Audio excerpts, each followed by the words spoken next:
It's springtime, it's April, and that means that I have a whole bunch of books that I want to read in the best month of the year. And why is April the best month of the year, you ask? Because it's my birthday month. And I love everything about spring, the flowers, the feeling of sunshine on my skin, and I can finally maybe start reading outside if the weather is nice enough. So without further ado, let's get into the books that I'm planning on reading this month. First up, we have A Curse So Dark and Lonely by Bridget Kemmerer, which I will maybe start the last month of March. We'll see how that goes, but if not, definitely reading it in April. This book has been so talked about lately. If you have not, please go check out Angela from Blonde Books video about disability representation in literature, in which she specifically talks about A Curse So Dark and Lonely and the cerebral palsy rep. It is an amazing video and you guys all should watch it because it's such an important discussion, and that video particularly made me really excited to read this one. And the tagline on the back is, "When a kingdom is cursed, love must bloom in the darkest of places," and blooming spring. Perfect for spring, even though I think it takes place in fall and the cover kind of looks like wintry, but you know, we're just gonna ignore that. I also have this really cool print of the characters from Fairy Loot because I got A Curse So Dark and Lonely in the Fairy Loot box, and this is one from my local bookstore that was signed, so I went and picked it up. However, I do love having character prints because then it like gives me a good visualization of what the characters look like, and both of these boys look really cute, so I'm excited to read. Harper Lacey is a girl that is struggling with the various pressures of life. Her long-gone father, her dying mother, and the constant underestimation that she receives due to her cerebral palsy. Her life completely changes when she is magically transported to the land of Emberfall, where Prince Ren is cursed to repeat the autumn of his 18th year over and over, slowly turning into a beast until he can find a girl that will love him. Harper doesn't know where she is or what she's doing, and as she spends more time with Ren in this cursed land, she begins to realize just what is at stake and what will happen when these powerful forces are at play against Emberfall. Yes, I've heard so many good things about this book. I did go out and get an autographed copy because I needed it, and I'm just really excited to read this because I just need a good book that everyone has been loving so far, and I've heard only positive things about this. And usually I'm not into Beauty and the Beast retellings, but I am very intrigued by this one. Next up, I feel like the theme for this month also is like very hyped books because all of these books on the list are hyped books. Next up is a book I bought because of the hype, and that is Shatter Me by Tarada Mafi. I mean, this series is talked about endlessly on book Twitter, and I was talking to Mika from Mika Auguste, and she was like, I'm gonna buy Defy Me if you buy all of them. So I was like, well, let's go down together, and so I bought Shatter Me and the other two in the first trilogy of this series, and Defy Me, the fifth book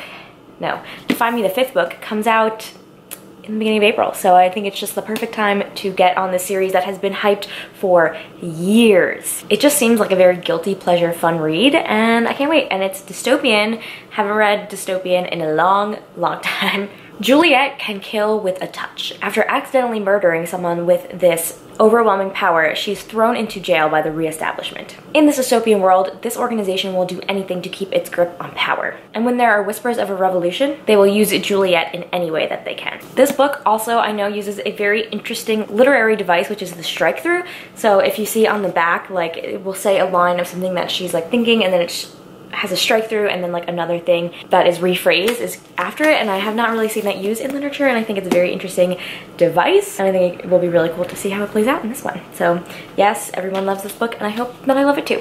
Next up is a body read, and that is God's Grave by J. Kristoff. I loved Nevernight so much, and I read it with Madison Mary over at Princess of Paperback, and of course we are reading God's Grave together in the best month of the year, April, because that's my birthday month.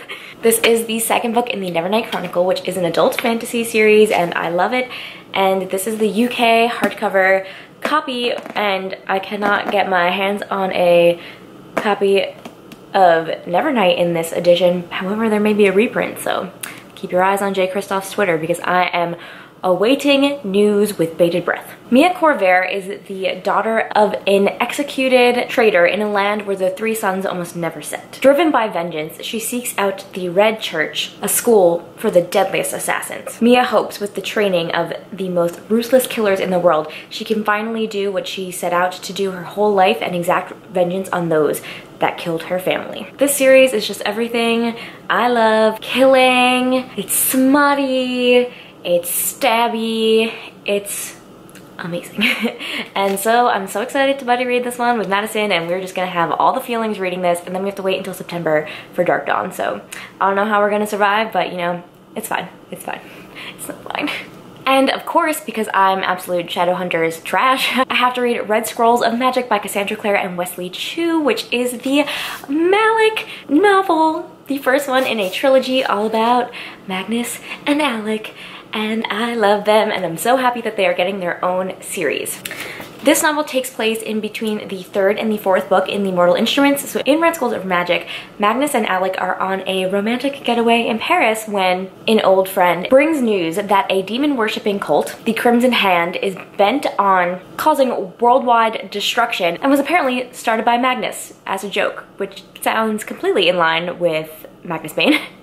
So I'm excited for this one because we get all the Malik feels, and Cassandra Clare has talked about the fact that she took a pay cut to write this trilogy. The publishers thought that there wouldn't be as big of an audience for a trilogy following this gay couple in the world, and she's like, I don't care, I want to write their stories, you can pay me less, I'm going to publish it, which I think is just like the most badass thing ever, and I'm so happy that she is not letting the politics of publishing get in the way of getting the story out to the world. And of course I have to do my part and support Miss Cassandra Clare because, as I said, Shadowhunters trash. Magnus Bane just has such like wit, and he's sassy, and he's got charisma, and I thought reading the Bane Chronicles was really fun because we get more of his personality, and I'm hoping that this book will give us more of Magnus and Alec, and especially Alec. I felt like his characterization was lacking in some of the Shadowhunters books and then got better. I feel like the Bane Chronicles was the time when I really started to feel like I got a better sense of his character, and so I'm really excited for this because I know we're gonna get some good Alec character development. So yes, I can't wait. I love Shadowhunters. This next book is one that book Twitter cannot stop talking about, and that is The Wicked Saints by Emily A. Duncan, and this one was on my most anticipated releases of 2019 because it just sounds like fun, and I think it's enemies to lovers, and like there's an evil hot villain, so sign me up.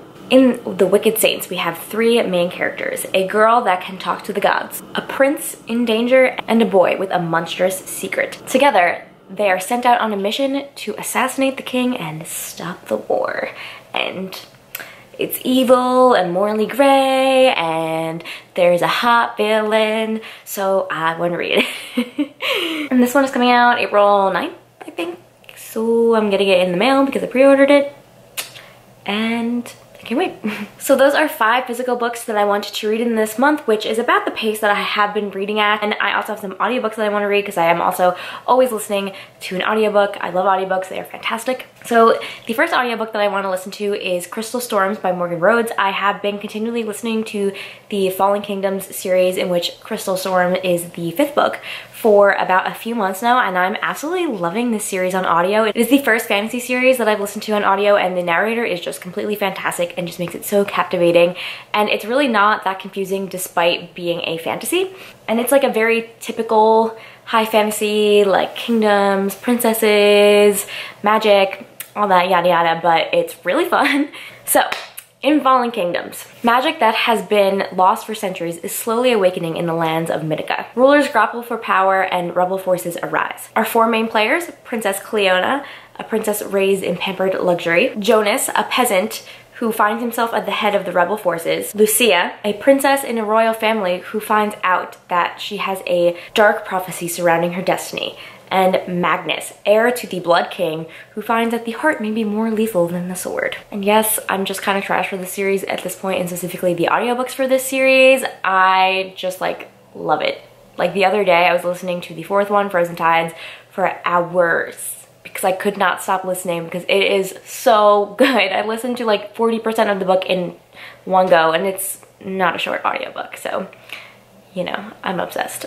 The next audiobook that I wanted to check out is End I Darken by Kirsten White, and what actually initially attracted me to this book was Majel talked about on Twitter how much she's enjoying the series, and so I saw it on my library, on my Libby app, and I was like, I might as well give it a go. So I believe End I Darken is a Vlad the Impaler gender bent retelling. So correct me if I'm wrong, but I'm pretty sure that's what it is. No one expects a princess to be brutal, and Lada uses that to her advantage. Lada and her brother Radu were stolen from their homelands of Wallachia. Wallachia? Wallachia? Wallachia? I think that's right. Wallachia? Okay, anyways, Wallachia. And abandoned in the court of the Ottoman Empire. Lada despises the Ottomans and will do anything she can to exact vengeance. But everything is called into question when Lada and her brother befriend Mehmet, the heir to the Ottoman Empire, who stands for all that Lada hates. Things are gonna get spicy. That is my April TBR. I'm so excited to be in springtime and enjoying reading books in the beautiful spring weather, whether it's April showers, going into May flowers, April showers into late April flowers. But you know what? It's not 10 degrees anymore, and that is the important thing. And it is my birthday month, April 26th. Save the date. That's my birthday. I'm very excited, if you can't tell. All right, let me know down below what you are planning on reading in April, and have some fun, read some books, and I'll catch you guys in the next one.